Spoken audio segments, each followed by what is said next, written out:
Olá, seja bem-vindo a mais um episódio do seu Aprenda Mais.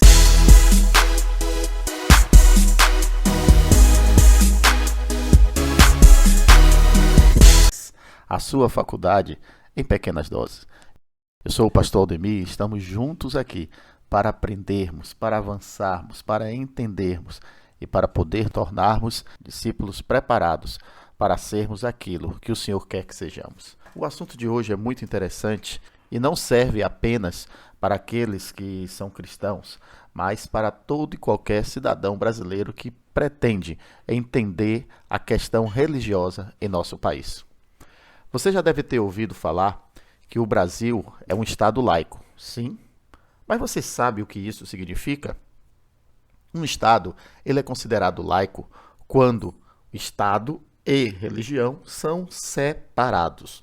Ou seja, não há influências de correntes religiosas nas políticas do Estado. E ele também não privilegia uma ou algumas religiões sobre outras. Isso também não significa que o Estado é ateu ou agnóstico. Pelo contrário, ele trata a descrença do mesmo modo como ele trata todos os outros tipos de crença.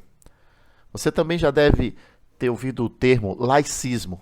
E o que é o laicismo? O laicismo é a doutrina que baseia o Estado laico e que defende que a religião, que as correntes religiosas, não deve ter qualquer interferência no Estado.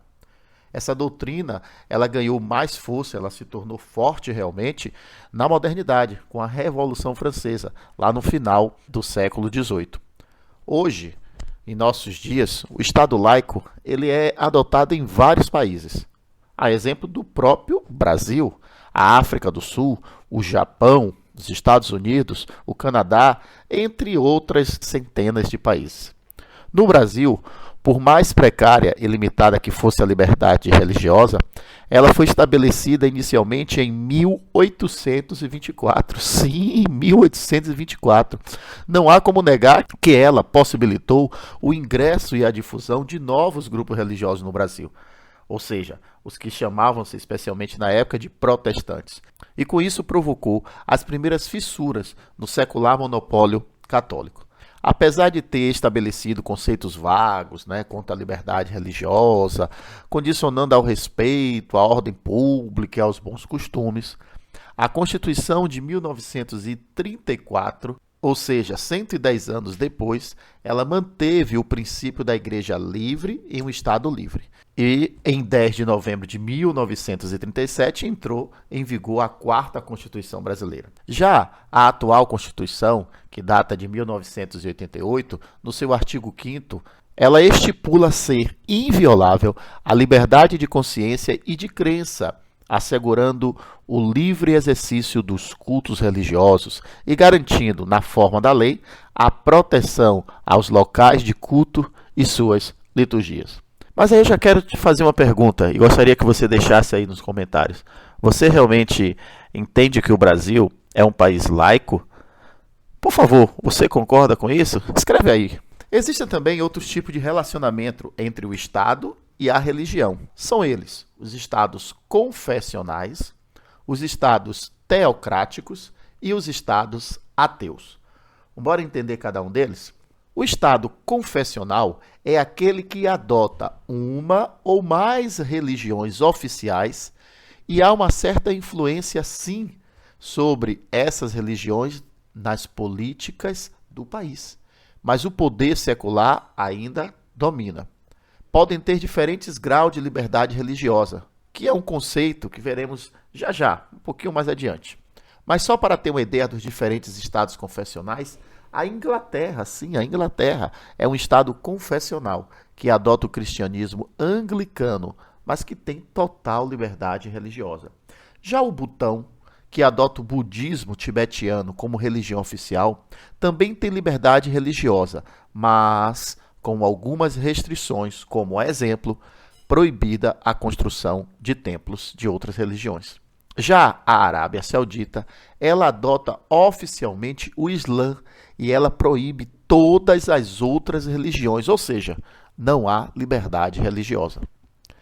Já nos países que adotam a teocracia, ou seja, os estados teocráticos, todas as decisões políticas e jurídicas, elas passam pelas regras também da religião oficial. Nesses países, a religião pode exercer o poder político de forma direta, quando o próprio clero, que tem cargos políticos, ou seja, a casta religiosa, ou então de forma indireta, quando os governantes e juízes não são necessariamente religiosos, mas são controlados pelo clero.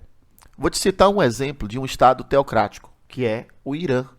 Ele adota o islamismo como religião oficial.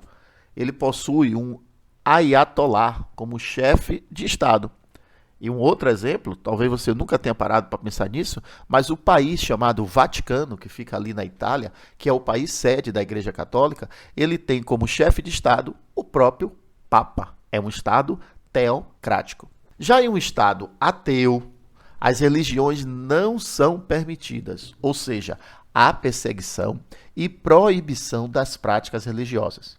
Esse modelo ele foi muito comum em alguns países comunistas ou socialistas, especialmente no século XX, século passado. Podemos citar a antiga URSS, ou seja, União das Repúblicas Socialistas Soviéticas. Podemos citar Cuba, o Camboja e a própria China, entre outros países que eram, na época, declaradamente ateu. Hoje em dia, parte desses países adota a liberdade religiosa e o secularismo. Por exemplo, a Rússia, hoje, é um estado laico. A Coreia do Norte permite oficialmente a liberdade religiosa. Não sei como a gente consegue chegar lá, né? Mas que, teoricamente, ela tem liberdade religiosa, tem. A China também permite a liberdade religiosa, mas com a restrição de permitir somente algumas religiões. Não é simplesmente chegar lá uma religião e dizer vamos abrir aqui uma igreja, um templo. Não, a China tem uma lista do que pode e que não pode e que deve ser respeitada enquanto soberania do país. E então, você está gostando do estudo até aqui? Você está conseguindo entender a diferença entre um Estado laico, teocrático e um Estado ateu? Espero que sim.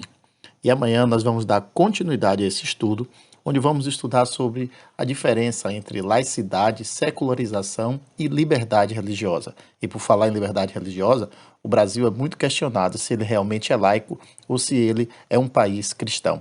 E assim, amanhã eu espero você, para que a gente possa juntos conseguir avançar nesse assunto. Um beijo no seu coração, Deus abençoe. Não esqueça de compartilhar, de comentar e fazer o possível para que esse vídeo possa chegar a várias pessoas. Um abraço e até amanhã.